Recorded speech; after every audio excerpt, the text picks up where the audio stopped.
Christian life is all about changing from glory to glory. This is one of the most basic missions of life. To be more and more like God. To be more and more Christ-like. And this is what spirituality is all about, to grow. And growth is about improvement. At sa atin pong pagtahak dito sa steps of improvement, we're going to discuss 2 steps to self-improvement. At isa sa mga pinakamatatas na uri ng pagsamba sa Panginoon, liban sa pag-awit, pagdadala ng ating mga offerings, pagsayaw sa Panginoon, pagpupuri, yung ibinigay niya sa atin na personalidad ay patuloy na payamanin ang ating ugali, ang ating karunungan, at ang ating personalidad. This is an act of worship that is very sublime to improve ourselves. Dear God, thank you that you are God of improvement, that you are God of inspiration and empowerment. Salamat sapagkat maaari kaming umasenso, lumago, lumalim, tumaas ang pangunawa at ang aming personalidad mahubog palapit ng palapit sa wangis ng iyong anak na si Jesus. Patawarin niyo po kami sa mga kasalanan namin, linisin kami sa aming mga karumihan at punan niyo ang aming mga kakulangan. Mangusap kayong may kapangyarihan, maging pagkain ng aming espiritu ang inyong mga salita at maging kalakasan, maging ng aming katawan. We ask you, Father, to be the speaker, lead us, teach us, hold us by the hand, and usher us into a world that is ever-changing, ever-improving within our hearts. Lead us, Father, be our speaker, protect us from lies and falsehood, protect us from harm, from works of evil men and evil spirits, strengthen our bodies, sharpen our minds. Dalangin din namin pagpalain mo lahat ng mga mahal namin sa buhay, lalo yung mga hindi namin kasama sa sandaling ito. Mangusap kayong may kapangyarihan, set us free, do your will, glorify yourself. In the name of Jesus, our Savior, our Lord, we pray. 2 steps to self-improvement. Napakahalaga na ang Kristiyano ay patuloy na lumalago, hindi lang sa alam niya sa Biblia, kundi kung paano niya ito inilalapat sa kanyang buhay. How to improve yourself? Immerse yourself in the most destructive elements of the time and then attempt to swim. Ilubog daw ang sarili sa mga pinaka-nakakahamon na mga elemento ng buhay ng iyong panahon at pagkatapos sikapin mong lumangoy. Jesus immersed himself in a very destructive element of his life, and that is temptation. Hindi niya ito iniwasan. Sa katunayan, siya ay dinala ng Espiritu upang siya ay tuksohin ni Satanas. Matthew 4:1, then Jesus was led by the Spirit into the desert to be tempted by the devil. Talagang inilubog niya ang kanyang sarili dito sa destructive element na ito, and then he attempted to swim. Now, how do we learn from this experience? How do we improve ourselves? We immerse ourselves. So you immerse yourself, or you allow yourself to be immersed in destructive elements like criticism. Ano ba yung mga destructive element? Yung talagang pag pinabayaan mo, masisira ka niyan. Pag hinayaan mo, talagang ikaw ay madadamage, magiging sugatan, duguan. Pero hindi pwedeng iwasan ng ganito mga bagay. Sapagkat ang tunay na buhay ay kinakailangang lumangoy, tumawid ng maraming destructive waters. But the important thing is to always bear in mind that God knows our situation and that this is happening for a purpose. So allow yourself to be immersed in criticism. Yung ikaw ay napupintasan, yung ikaw ay napupulaan, sinusuri, sinusukat, hayaan mo lang. Acts 11:2-3 and 17-18. So when Peter went up to Jerusalem, the circumcised believers criticized him and said, "You went into the house of uncircumcised men and ate with them?" So if God gave them the same gift as He gave us, who believed in the Lord Jesus Christ, who was I to think that I could oppose God? When they heard this, they had no further objections and praised God, saying, "So then, God has granted even the Gentiles repentance unto life." Ano po ang background niyan? Hindi naman sanay ang mga Hudyo na nakikisalamuha sa mga hindi Hudyo. And one of the distinctions of Jewish men was that they were circumcised and Gentiles were not. Kaya nung nakihalubilo at nakikain pa sa hapagkainan ng mga Gentiles itong si Peter na hindi nila nakagawi ang gawin, ay siya ay inusig. Siya ay pinulaan, sinuri, he was criticized. But that occasion was turned by Peter into a blessing. Because being criticized gave him the forum to explain his philosophy, his theology. Pag tayo po ay napupulaan, napipintasan, ang nagiging blessing niyan, nakapagsusuri tayo sa ating sarili. Una, itatanong natin, totoo ba ang inaakusa sa atin? Kung totoo, gaano katotoo? Buong totoo ba? Kalahating totoo? 1/4 na totoo? Sapagkat hindi naman pwedeng maging perfect ang isang bagay. So ang isang criticism, hindi rin pwedeng maging perfectly wrong. Merong tama din doon kahit paano. Kaya pwedeng maging blessing kung susuriin natin ano ba ang totoo dito. At pagka totoo nga ang nakita natin sa pamumula sa atin, daig pa natin ang nanalamin. At ang nananalamin ay nagkakaroon ng pagkakataon na ituwid kung ano man ang mali sa kanyang itsura. So turn criticism into an opportunity to even teach. Not only to explain yourself, but also to teach. Huwag tayong laging manipis, maramdamin pag napupulaan o napipintasan o sinusuri, sapagkat yan man ay maaaring maging daan para maipaliwanag natin ang ating palagay, ang ating kurukuro, ang ating paninindigan, o kaya kung hindi man, makita natin kung ano ang pananaw sa atin ng iba at maituwid natin kung meron tayong mga kalikuan. Immerse yourself in rebuke. Yung itinutuwid ka, pinapagalitan, itinatama. Peter was rebuked by Jesus. Mark 8:33, si Jesus ay pinipigil ni Peter na magpunta sa Jerusalem. But when Jesus turned and looked at his disciples, he rebuked Peter. Get behind me, Satan, he said. You do not have in mind the things of God, but the things of men. Si Peter tinawag ni Lord na Satan. Kasi satanic yung idea na lumalabas sa kanya. Siya ay talagang napaka-diretsahan na itinuwid. But righteous rebuke jolts. It corrects and gives a wake-up call.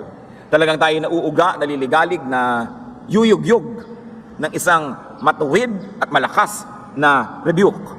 Pero ito'y nakakapagtuwid at nakakagising sa mga tulog o sa mga inaantok. Peter, from this rebuke, rose to become the spokesperson of the group. Siya ang kinilalang leader sa maraming paraan, subalit yun ay hindi nangyari kung hindi siya naituwid. You want to continue to improve? Immerse yourself in education. The process of education could be destructive. Pwede ka namang mabaliw kung sobra kang naging seryoso at hindi ka na nagpahinga. Pwede kang mangayay at pwede kang magkasakit. Pwede kang maligaw ng landas kung naging one way na lang yung takbo ng utak mo na pinag-aaralan mo at hindi ka na nagkaroon ng balanse. So dangerous din ang pag-aaral.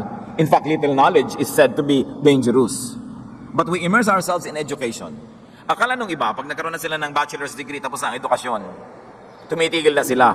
Ayon po sa pag-aaral, napakaliit na porsyento ng ating utak ang nagagamit ng tao sa kanyang buong buhay. Marami pa dapat malaman, marami pang maisip, marami pang maimbento, magawa, maabot. Pero tamad ang taong mag-aral. Ni ayaw magbasa, ni ayaw magsaliksik. Pag sinabi mo, mag-enroll pa tayo, naku, ayaw kanya magbasa-basa niya, mag-notebook pa. Ayan na lang, magchismisa na lang, magkwentuhan, manood ng mga TV, sayawan ng sayawan. Contest na walang kakwenta-kwenta, nakaka-brain damage pag sumali ka. Yun ang ginagawa ng buong bayan. Kaya hindi umaasenso. We must continue to educate ourselves. Pati si Jose Rizal, hindi siya sumasang-ayon. Lumaya agad ang Pilipinas noong kanyang panahon. Bakit? Alam niya na napakalaking porsyento ng mga tao ay mangmang. At ang mangyayari sa mga mangmang kung sila naging mga leaders, ibubulid lang nila sa kapahamakan ang kanilang mga pinangungunahan. Importante ang pag-aaral. Even Jesus grew in wisdom and stature, in favor with God and with men. Patuloy siyang nag-aral. Patuloy siyang nagsaliksik. Luke 2:45-46. Nung umuwi si Mary at saka si Joseph sa kanilang hometown, hindi nila makita si Jesus. Nung sila'y pauwi na, 12 years old na Jesus, nawawala, pinaghahanap nila sa Jerusalem. When they did not find Jesus, they went back to Jerusalem to look for him. After 3 days, they found him in the temple courts, sitting among the teachers, listening to them and asking them questions. Start early. Nasaan kaya ngayon ang mga 12-year-old? Saan nila laging gustong pumunta? No? Sa mga computer shop at maglaro ng walang katapusan. Hanggang magkasira-sira ang mata at magkaduling-duling at mabutas ang bulsa kababayad. Nasaan kaya ang mga tao? Anong pinagagagawa? Tayo ba ay nagsasaliksik ng karunungan? Acts 7:22. Moses was educated in all the wisdom of the Egyptians and was powerful in speech and action. Malakas ang utak, powerful in speech, malakas ang katawan. Hindi yung puro katawan lang, ang ganda-ganda ng katawan, tapos yes lang, hindi alam ispelin. O kaya ang tali-talino at pagkatapos parang tipaklong na sa kapayatan dahil pinabayaan na ang katawan. Moses grew in speech and action. This is mind and body matter. Jesus grew in wisdom and stature, mind and physical body, in favor with God, spiritual, and in favor with men, social. Balanced growth. Why is education important? Because it's only the truly educated that will understand God more fully. Because even God is a concept. Hindi naman siya estatwa, hindi siya rebulto, hindi siya tubig, hindi siya dahon. Ang Diyos ay espiritu, konsepto. Ang theology ay konsepto, ang philosophy ay konsepto. Paano mo lalakihan ang pag-unawa mo sa Diyos kung kakaunti ang vocabulary ng iyong isip? Kakaunti ang salitang kayang maunawaan at lalong kakaunti ang salitang kayang sambitin. Kakaunti ang mga kulay na pwedeng makita kasi intellectually colorblind. Kakaunti ang pwedeng maunawa. Paano lalago? Education lifts up the mind. It polishes the soul and sets the noble spirit free.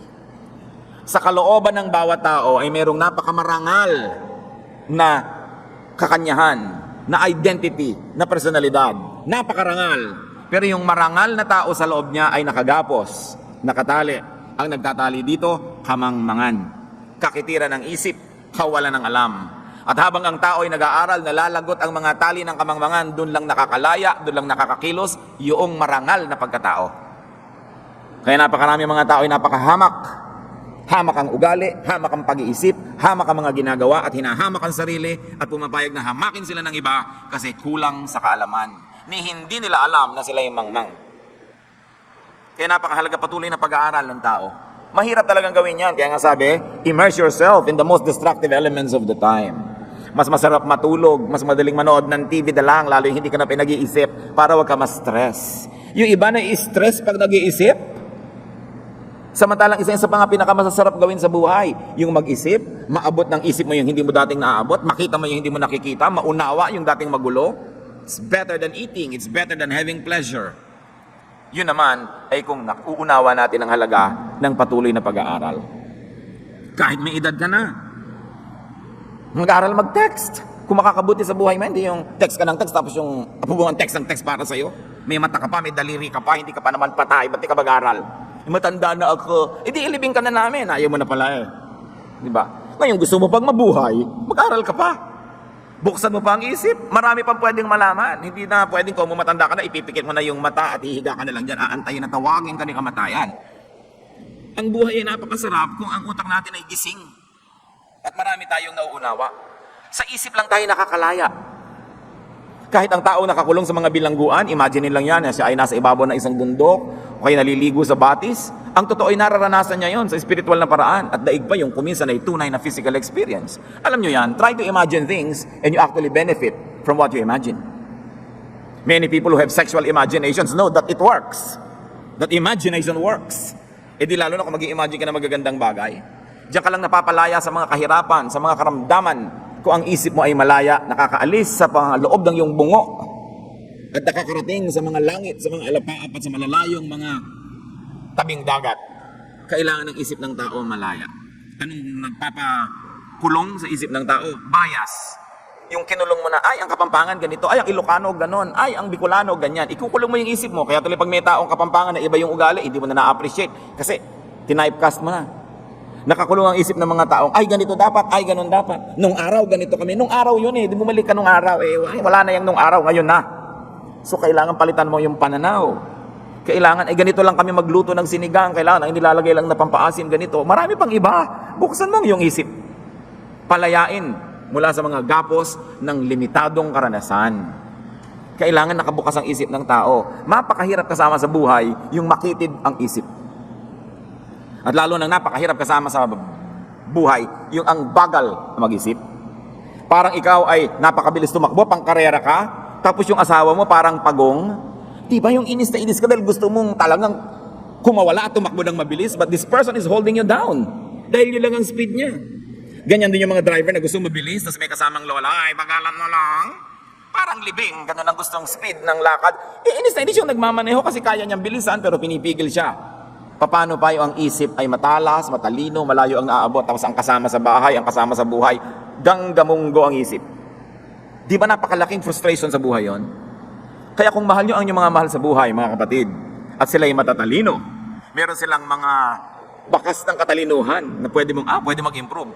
Imbes paliitin nyo ang utak nila para kayo magkasabay, yung utak nyo ang palakihin nyo. Pareho pa kayo nakinabang. Hindi yung gusto mo to pull people down. Mahihiyain ka, may asawa kang sociable. So, dito na lang tayo sa bahay, huwag na tayo aatin ng mga lamay, ng mga binyag, ng mga kasalan. Kasi mahihiyain ka, so gusto mo rin siyang ikulong sa iyong pagiging mahihiyain. Ikaw, kapatid, ang lumaya sa iyong mga pagiging mahihiyain. Hindi yung ang pipigilin mo, yung isang taong mas evolved ang kanyang social life. Maraming ganon. Ang asawa pinaliit. imbes pinalaki.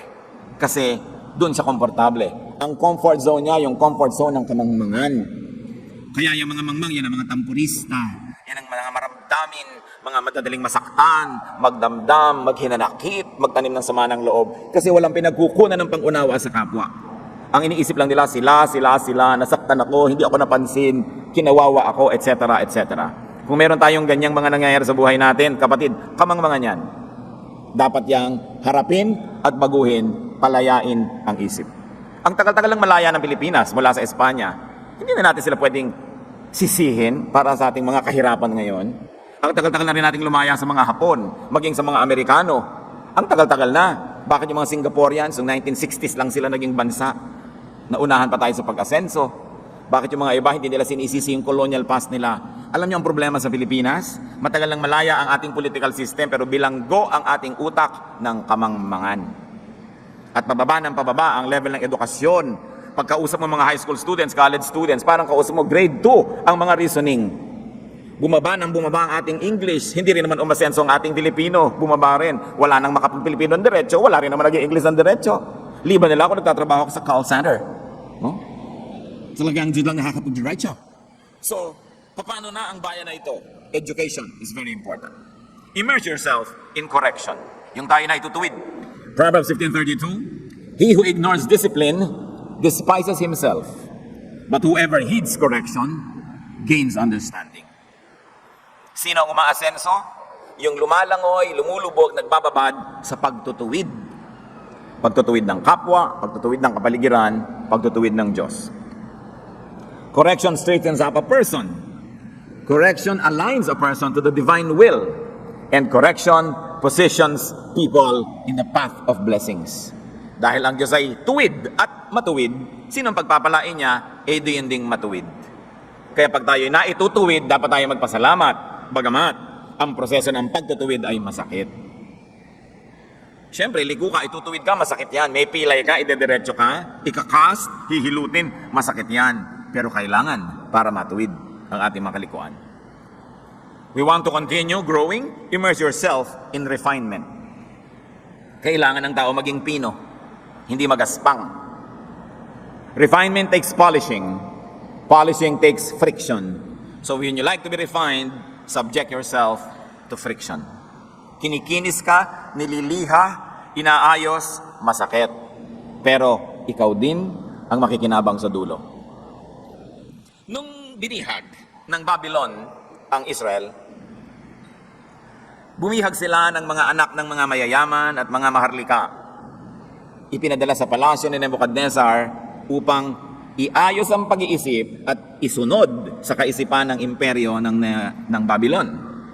At yan ang naranasan nila Daniel. Daniel 1:3-5. Then the king ordered Aspenas, chief of his court officials, to bring in some of the Israelites from the royal family and the nobility. Young men without any physical defect, handsome, showing aptitude for every kind of learning, well-informed, quick to understand, and qualified to serve in the king's palace. Tingnan niyo yung mga katangian na pinili. Kailangan malalakas ang katawan, may mga itsura, mayroong kakayanan na umunawa ng maraming bagay, at bukod sa kakayanan ng umunawa, marami ng alam, well-informed, mabilis matuto, at handang-handa na maglingkod sa palasyo. He was to teach them the language and literature of the Babylonians. The king assigned them a daily amount of food and wine from the king's table. They were to be trained for 3 years, and after that, they were to enter the king's service. Kung yung maglilingkod sa king's service, kailangan maayos sa pangangatawan, may itsura, matatalino, mabilis matuto, marami ng alam, qualified, no?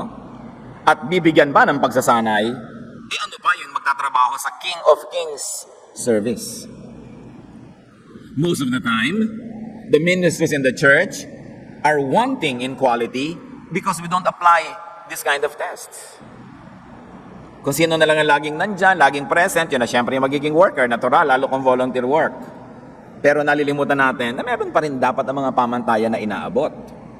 Everybody is qualified to want to serve, but everybody needs training.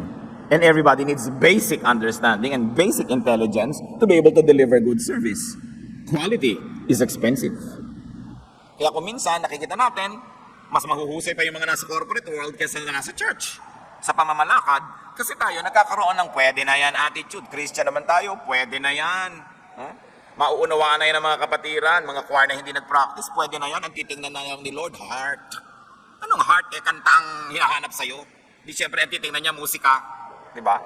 Meron pang kakanta po ako, huwag nyo na pong pakinggan ang aking tinig, yun na lang pong words. I-fax mo na lang. I-text mo na lang yung kanta. Hindi naman pala papakinggan yung boses mo. Mga dramang bukid. Kailangan quality ang ginagawa ng tao, lalo kung paglilingkod sa Diyos. Hindi pwede na yan, pwede na yan. And this is the malice. This is the illness of the church. Walang high quality. Pwede na yan, pwede na yan. Si King Nebuchadnezzar, may quality control. King of Kings, lalo. Dapat nating iniisip yun. Bible study leader ka, hindi ka handa. Preacher ka, hindi ka handa. Instrumentalist ka, hindi ka handa. Magsaserve ka sa King of Kings. Yung mga iba magwo-worship, alam naman natin sa pagwo-worship, kasama yung paghahandog, hindi handa. Tuwing dumadaan yung basket, parang surprise. Ay, meron palang collection. Lagi na lang nagugulat, hindi handa. Dapat handa ka kasi gusto mong haharap ka sa King of Kings. Kumpleto ang yung paghahanda. You know why? Kasi handa rin ng Diyos na humarap sa iyo Handa siyang makinig sa mga dalangin mo. Handang makinig sa iyong mga reklamo, tanggapin na yung mga iyak, ibibigay yung mga hinihiling, kasi ikaw hindi handa. Kailangan may quality. And for this, we need refinement. Refinement brings out the best in the person and prepares one for noble tasks.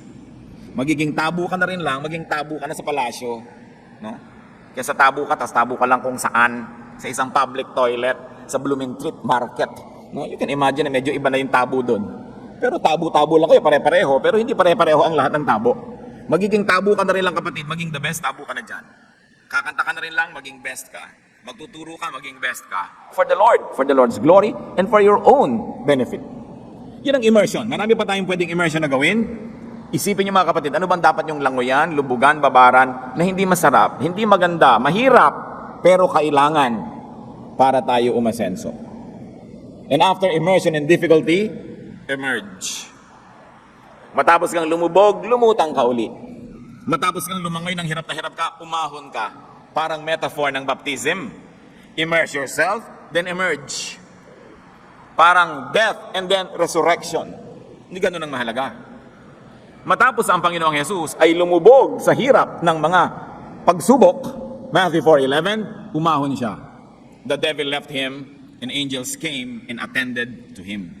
Hindi ka naman lagi nakalubog Parang nilaga, malambot na, iahon na. Kaya naman yung iba, 3 araw mo inilalaga, ang tigas. Kaya ganoon din, minsan tagal-tagal natin na pinapaalo tayo ng Diyos, tayo itinutuwid, kasi ang tigas. Lambutan mo yung sarili, hayaan mo ang Diyos na hipuin ka, tituwid, at paghanda ka na, iaahon ka na. Kung meron naman sa ating mga kapatid ngayon na nakalubog, dyan sa mga destructive elements ngayon, makinig na kayo sa lesson. Ituwid na ang liko, linisin na ang marumi, at pag nangyari na yon, alam naman ng Diyos, iaahon ka na niya. Tapos na. After immersion, emerge.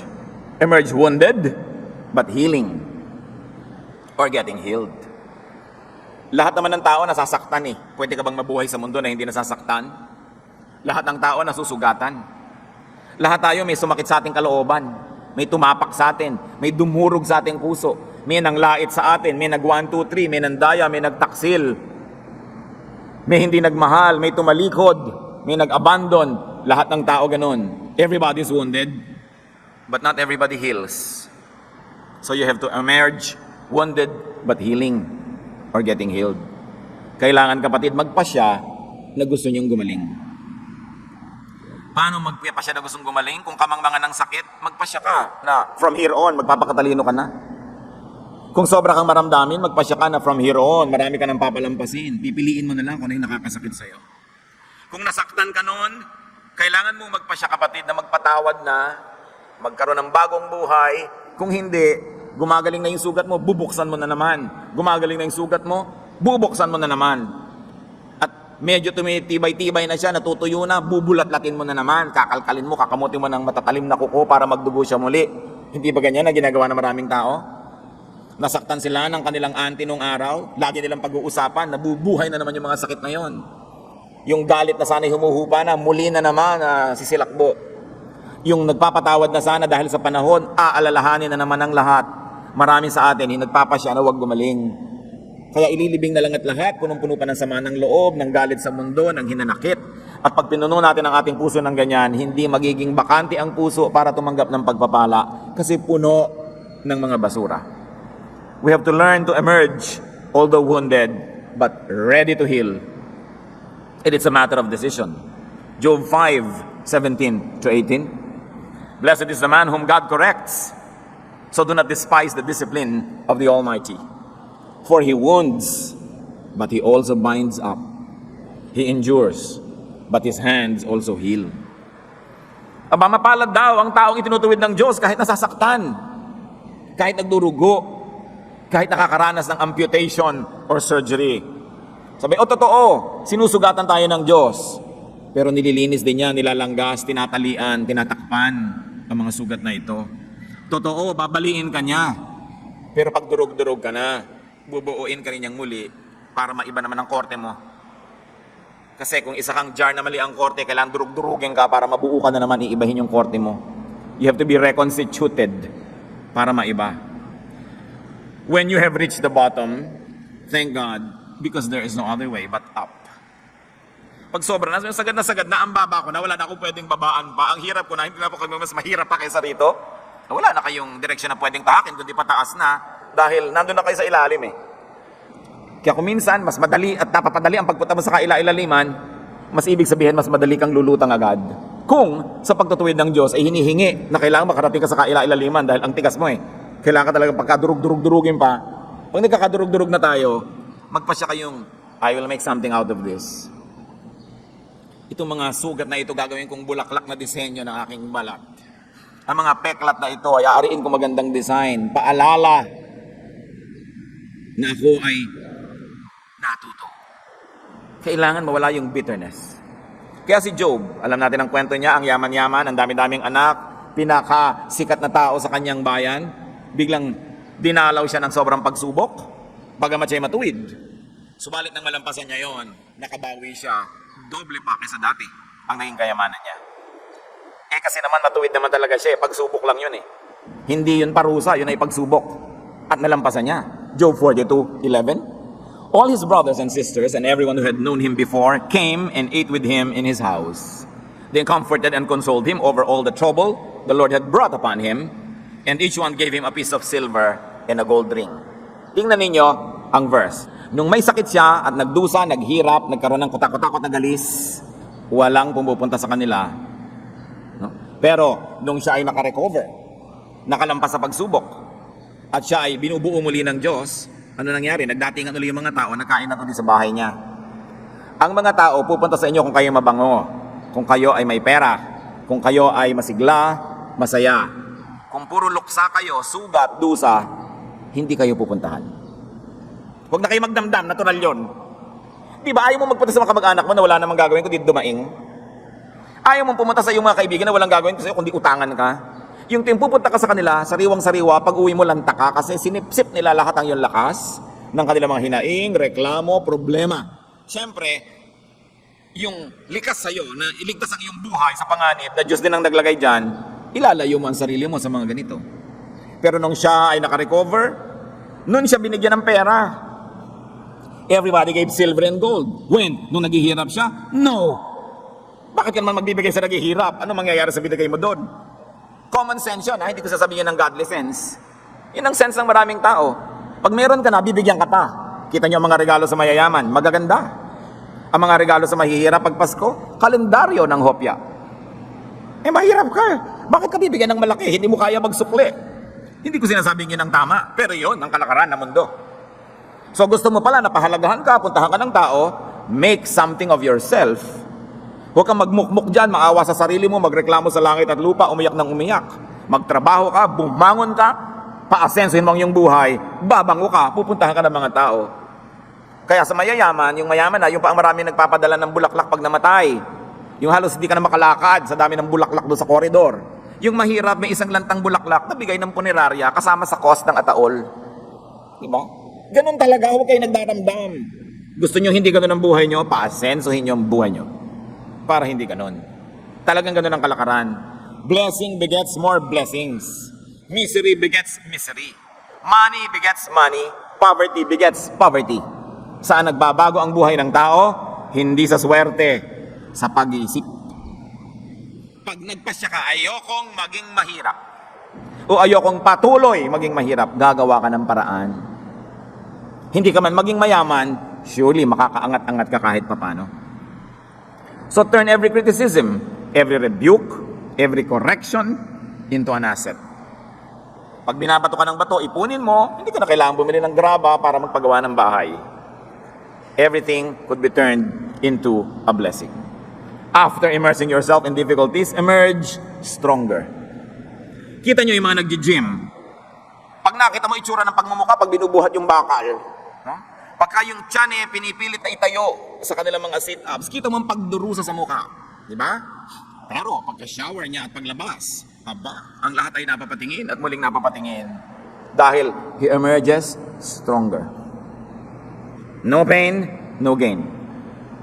So habang ikaw ay going through pain, imaginein mo na kung maganda yung attitude, this pain will turn into gain. Ang mahirap, nagdusa ka na nagdusa, tapos wala pa rin nangyari sa buhay mo. Natuto ka na ng natuto, pero hindi mo naman in-apply. Marami ka nang nalaman, hindi mo in-apply. Useless ang paghihirap. Pero bawat paghihirap, bawat pagdurusa, pighati, kalungkutan, kung ang magiging bunga nito, you became better, you became stronger, then it's worth it.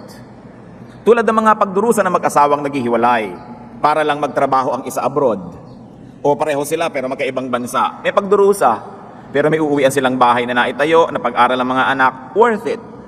Pero yung nagkahiwalay na kayo, nagdusa kayo, pagkatapos nagka-boyfriend si babae, nagka-girlfriend si lalaki, nagkawatak-watak ang buhay niyo, wala rin kayong pera, in the end, gulo-gulo pa kayo. Sayang ang inyong mga paghihirap. So may mga paghihirap na nakabuti, pero may paghihirap na nakasama. Alin na nagpasama? Kamangmangan. Kakulangan ng pag-iisip. Bakit hindi pakinabangan ng hirap? Kundi hirap na ang ending, hirap pa rin. Yun ang malungkot. Job 17, 7-9.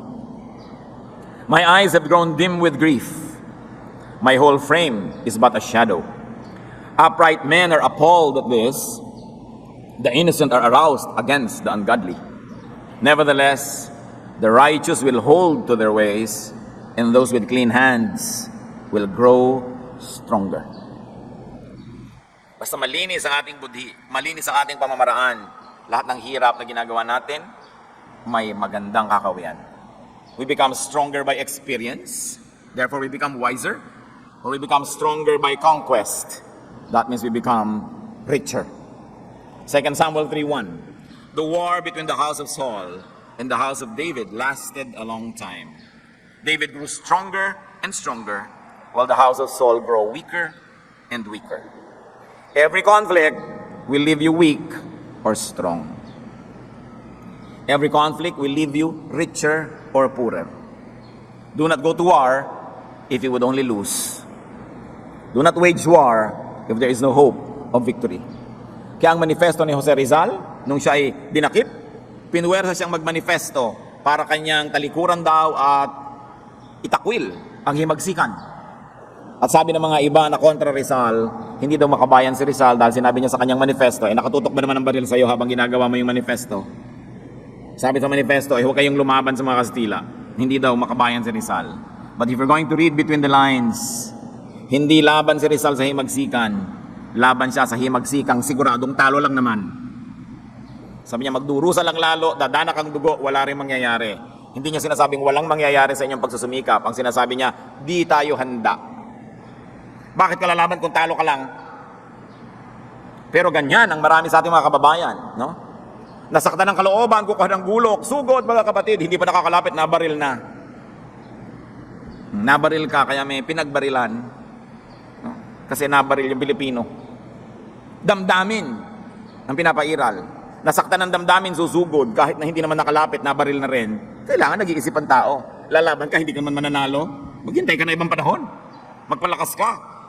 Hindi yung si bugso ng damdamin. Kaya ang damdamin, sino lang makakapigil sa bugso ng damdamin? Malakas na isip. Yung napagtitimpian mo, ang dapat mong timpiin. Napipigil mo ang isinisigaw ng iyong damdamin. Dahil alam mo na pag sinunod mo yan ngayon, mapapahama ka lang. One of the greatest signs of intelligence is when you can suspend your pleasure. Pwede mong ipagpabukas ang sarap at saya. Nakokontrol mo yung kagustuhan mo magpasarap at magsaya dahil alam mong higit na mainam kung ipagpabukas yon kesa gawin na agad ngayon. Tapos bukas, wala ka na. Kaya yung mga taong pwede magtimpi, maghintay, yun ang mga mature. Ganon din yung mga magnobyo, nagtitimpi, naghihintay, na hindi sila magtalik sapagkat hindi pa panahon. Wala pa sa plano nila, wala pa sa script, masisira ang lahat ng plano kung hindi sila magtitimpi. Pero sino ang nakakapagtimpi? Ang nag-iisip. Kaya napakahalaga to immerse yourself in mental discipline, in education, in higher pursuits. And then of course, emerge wiser. Di baling nasaktan ka, di baling nahirapan ka, kung tumalino ka naman, sulit yon. Kasi marami ka na ngayong sakit at maraming hirap na maiiwasan sa panahon na darating sapagkat natuto na. Ang sayang, nadapa ka na isa, dalawa, tatlo, apat na beses, dapa ka pa rin ang dapa, dun sa parehong lugar na yon, lagi ka na lang doon natatapilok, hindi mo na ba kayang tandaan na nadadapa ka pag dumadaan ka dyan? You must not allow the same serpent sting you twice, sabi ni Shakespeare. Natuklaw ka na ng ahas na to, pagdaan mo bukas, natuklaw ka na naman. Bukas, dadaan ka na naman dyan, natuklaw ka na naman. Ikaw na may problema noon, ha? Matalino yung ahas, ikaw hindi. Yung paulit-ulit na lang na pagkakamali, hindi na tayo natututo. We must be wiser. Proverbs 24:32. I applied my heart to what I observed and learned a lesson from what I saw. Tingnan lang natin ang buhay ng ating kapwa, mga nasa paligid. Marami na tayong maiiwasang hirap na kanilang dinanas kung matututo lang tayo sa kanilang mga naranasan. How do we grow and improve? Immerse yourself in difficulty. Allow yourself to be immersed in difficulty. Bahagi yan ng buhay. And also, immerse those you love in difficulty. Payagan nyo ang mga mahal nyo sa buhay, lalo mga bata, na mahirapan. Sapagkat yung lumalangoy sa hirap, lumalakas, natututo, pag-ahon yan, handang makibaka sa buhay. Kaya si Balagtas, lagi ko nalang kinukote, sabi niya sa Florante at Laura, pag-ibig anak ko'y aking nakilala. Di dapat palakhin ang bata sa saya. At sa katuwaan kapag namihasa, paglaki walang hihinting ginhawa. Totoo, pinalaki mo sa sarap, walang kalakas-lakas. Sabi niya, para ng halamang lumaki sa tubig, dahoy nalalanta, munting di madilig. Ikinaluluoy ang sandaling init, ganon din ang pusong sa tuway maniig. Konting problema, tumba na. Ang taong magawi sa ligaya at aliw, mahina ang puso't lubhang maramdamin. Inaakala pa lamang ang hilahil na darat ni di na matutunang bathin. Ini-imagine pa lang ang problema, suko na, talo na. Laki kasi sa layaw, laki sa sarap, laki sa ginhawa. Kaya sabi niya, nakilala ko na kung anong tunay na pag-ibig sa anak. Turuan mong mahirapan. Paghugasin mo ng plato, paglabahin mo, pagplansyahin mo, paghugasin mo ng kotse, maglinis yan ng garahe, magbungkal ng bukid, magtanim, magsaka, magtroso, magforestry, magpalaki ng baboy, mag-alaga ng manok. Diba? Hindi puro text and text. Ang gusto pa yung cellphone, may lumalabas sa tinapay. Wala pang kinikita, saksakan na naiyabang. Gusto lahat, designer clothes. Anong hihinting ginhawa? Anong kinabukasan na naghihintay sa mga batang hindi man lang marunong maghanap buhay? Hindi man lang marunong makisama? Pagka naulila, makikitira sa mga tiyo-tiya, kamumuhayan dahil saksakan ng tamad. Diba? Kailangan natututong makisama. Yan din ang makikinabang sila rin. Let them get immersed in difficulty so they emerge as good persons. So thank God for difficulties, because difficulties could be turned into blessings, into wisdom, into riches and endurance. Swim with God's help and emerge for God's glory. Napakahalaga na nananalig tayo, na tayo man ay nalulubog sa hirap, tayo man ay dumadaan sa hirap, yun ay panandalian lamang. At kung ating matututunan na ang leksyon, malalaman na ang dapat malaman, itinutuwid na ang dapat ituwid, iaahon na tayo agad ng Diyos para mabuhay na ng ganap. But we all have to pass through this. Diyos namin sa langit, dalangin namin kung may mga kapatid kami ngayon na sisinghap-singhap, pinipilit lumangoy, kung saan man sila napatapong mahirap na kalagayan. Ipaalala mo na hindi kayo nakakalimot sa amin. Alam niyo ang aming kalagayan, may dahilan ng lahat. Maunawa namin kung bakit pinapayagan yung mangyari ang mga nangyayari, maituwid namin ang aming pag-iisip, matutunan ang dapat tutunan, pagalingin ang aming mga sugat at magkaroon kami ng panibagong buhay. Nawa, Panginoon, Palakasin mo yung mga anak na ngayon ay nahihirapan sa paglangoy. Pagod na pagod, sawang-sawa na sa pagkakalubog sa pinagkakalubog ng mga putik at mga pusali. At dalangin namin, Panginoon, maging malinaw sa aming isip na ito'y bahagi ng aming paglago, bahagi ng aming pag-asenso bilang mga tao. Hindi mo rin gusto na kami dumadanas ng hirap, tulad ng mga tunay na nagmamahal sa magulang na hindi naiibigan ng anak nila nahihirapan. Pero tulad mo, pahalagahan namin ang training. The training is aimed at polishing us so that the best in us can come out of this prison. Makalaya kami sa kamangmangan, sa kakitiran, makalaya kami sa mga hinanakit at galit, at lumabas yung maganda, malinis, nagniningning na pagkatao na kinukulong ng aming mga karanasan. Magbulay-bulay tayo mga kapatid, hilingin natin sa Diyos na paliwanagin pa kung ano ang mga personal na mensahe niya sa atin, na pwede tayo to emerge from all this immersion and difficulties. Lord, sa katahimikan na ito, dinggin mo ang iyong mga anak at patuloy ka magturo sa bawat isa.